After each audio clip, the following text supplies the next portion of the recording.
Sorry, what's the question? I love it. PR guys are great. You talked for 5 minutes before you wanted to know what the question was. That's why I love this. Yeah, Actually, you'll probably have a very different perspective. Coming from your perspective with casual games and stuff, where you don't deal with betas and all that kind of stuff. What is the most important milestone for your particular? Well, I'm going to say with Alan's. I mean, the website is very important. I mean, the website for any game is essentially your face, and you want to keep that as clean as possible at all times, because that's what people are coming seeing. That's how they find out information. So, by anything, I'd say the most important thing for a game is its website and the functionality of it. Definitely, there should be the right amount of information, easily found. Okay. Victor? We've already touched on. Alan gave a good summary of the subsequent of the different milestones. But what I think that is really important is the beta application, is because that's the first time it really becomes real, something I could play. It's not something I'm just looking at anymore. It's suddenly you are put in a situation where this is almost a purchase decision, because you might get into data, you might be playing, you might be investing time, you might have to download it, you might have to join File Planet, you might have to, for all these things. So at that moment is when it becomes real to the player, and I think that's a huge milestone right there. The only thing I'd add is the first time you see the first screenshot or the first concept art, like Victor's been saying, they're playing it in their minds as soon as you announce. So that even the first concept art is really going to start to shape and mold that direction that you want them to feel it's going in, even if it's a subconscious thing. And then just to follow through with that, what you do in your forums or what you do with your PR to help influence and mold the shape that you want that to take in your players' minds early on is really important. I agree with what everyone said, but I think that, in my opinion, the most crucial milestone is that point between closed beta and open beta, when you've got that die-hard group of community members who have been there with you for, since the day you announced that you were building a game around their favorite title or IP or whatever. There is that really crucial moment where those folks that don't necessarily care about your title, that are looking for a new game to play, and those people who are passionate about it clash and meet. And if you don't spend the time to manage those relations, your forum becomes a war zone, and your staff, hunker down, and it becomes, a really unmanageable situations, and ultimately damaging to the end result. That's bringing more people into your community and selling more product. Would you mind if I ask a question related to that, or shall I? Are we Q&A time now? I'm sorry. Go ahead. You get a pass.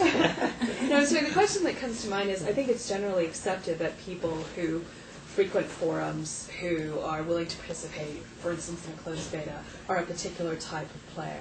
So my question would be, how do you balance, the weight that those particular players, those particularly passionate ones, might bring to bear on something that you're attempting to make more broadly approachable? And are you creating sort of an echo chamber around those desires? I think in some cases you can fall into that trap. I think the other piece of this is that while you want to maintain passionate members of your community, there are moments when those passionate people are a little kooky and they scare off other people. But there are those nuggets of folks that have been with you since the beginning that you can empower and move into a position of leadership and influence, and they can become thought leaders and can help set the tone for your community as it continues to grow. I bet Alan has some thoughts on this as well. Well, thanks. Actually, speaking practically, we don't manage the community for Vanguard, but we were part of the launch. We produced the title, or published the title, and we saw that when they went into open beta.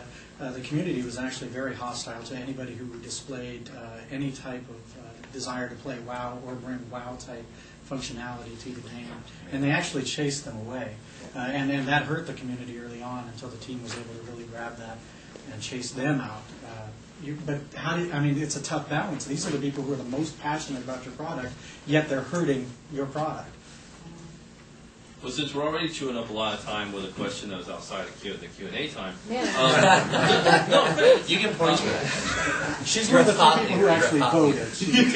that's true. I would actually like to ask Victor about this, because Victor worked at Turbine. Of course, Turbine did, Lord of the Rings Online, and I participated in that community from the beginning.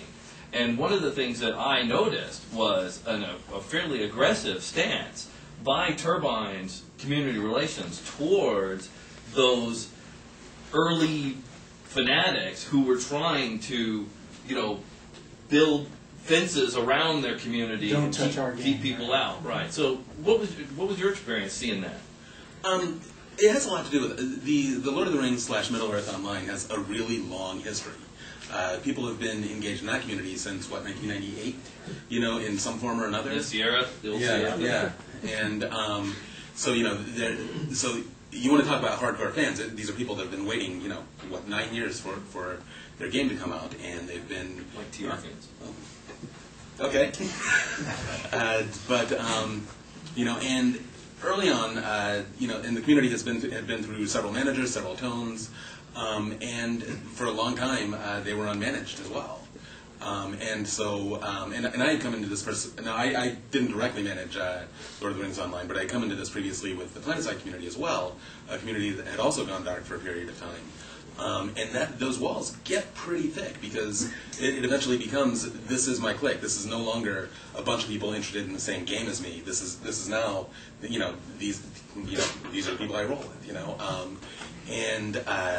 so it really does become a challenge for them to go in and, as you were saying, break down that wall without losing the people that have been supporting you. Now, I don't have to pay for this comment, so I'll make it. Some of those craziest people were also Lord of the Rings best supporters. Right. And so it really was a difficult line for Megan Roderick, who is the Lotro community manager, to have to straddle. But I think she did it fairly successfully, as well as she could. But there is a definite wall that can be built, and it has been. It has been built. It was built on Lord of the Rings Online. Like I said, I feel like it was built on PlanetSide previously. Basically, I'm answering the question with what you said. You have to find that balance of, of maintaining it, but also kind of, I don't want to say putting them in their place, but making them understand that, they're not the only people, they don't own this game. The game is owned by a lot more than them. Well, and I think that one of the last things I want to add to this notion is that what you're really doing is establishing norms and helping, when you can enlist these passionate people to help you establish those norms, it's just redirecting that passion in a way that is not damaging and not building up those fences and not creating that community of contention. You're never going to avoid problems, and there's always going to be somebody that's going to take a big dump on your, on your whatever the process is you're trying to build. But ultimately, I think